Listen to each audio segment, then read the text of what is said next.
బీసీల మనోభావాలు దెబ్బతీసేలా బీసీ నాయకులపై అనుచిత వ్యాఖ్యలు చేసిన వైసీపీ జిల్లా అధ్యక్షులు మాజీ మంత్రి దాడిశెట్టి రాజా క్షమాపణలు చెప్పాలని, లేదంటే ఈ నెల 23న రాజా ఇంటి ముట్టడికి సిద్ధంగా ఉన్నట్లు తెలుగుదేశం జనతా పార్టీ జాతీయ అధ్యక్షులు బీసీ ఉద్యమ నాయకులు పెద్దంశెట్టి వెంకటేశ్వరరావు హెచ్చరించారు.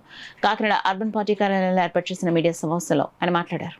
కొయ్య పెద్దబ్బాయి గారు 1999లో ఆయనకి కాంగ్రెస్ టికెట్ ఇచ్చిందండి. ఆ టికెట్ ఇస్తే ఆ టికెట్ కొడుకులు ఇద్దరు ఏకమై ఇంట్లో పెట్టి మానసిక శోభకు గురి చేసి చనిపోయేలా చేశారని మీడియాతో మాట్లాడుతున్నారండి దాడిశెట్టి రాజా గారు. మాట్లాడేటప్పుడు వాళ్ళ తండ్రిని బాధ పెట్టినట్టుగానే వాళ్ళ తండ్రిని ఏ విధంగా అయితే ఆడించారో అదే విధంగా నన్ను ఆడితే మాత్రం తొక్క ఒలిసేస్తాను, తోలు ఒలిసేస్తానని మీడియాలో ఏమంటే 2 సార్లు ఎమ్మెల్యే చేసిన వ్యక్తి, ఒకసారి మంత్రి చేసిన వ్యక్తి అలా మాట అంటే కనీసం తుని నియోజకవర్గం కాదు కదా, రాష్ట్రంలో ఉన్న వైసీపీ పార్టీ ఎవరు కూడా దాని మీద కౌంటర్ ఇవ్వలేదు. దాడిశెట్టి రాజా ఎదురుకుండా ఎవడో తెల్ల సొక్క వేసుకునే గీల్లేదు, ఏదైనా చేసేస్తాడు.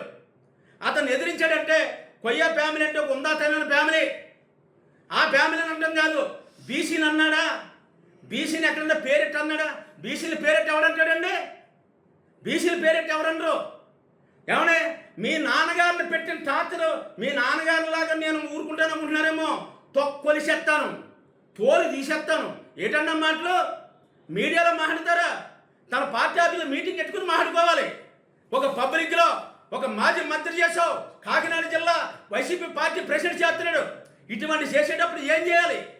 నేను మా రౌతుల కోటనందూరు ఎంపీపీ గారిని మీడియా ద్వారా ఒకటి అడుగుతున్నాను డాడీ, నేనైతే ఖచ్చితంగా చెప్తున్నాను, నా బీసీలకు రేపు నీకు అన్యాయం జరిగిన సార్ నేను వస్తాను, నేనే గత అవుతాను.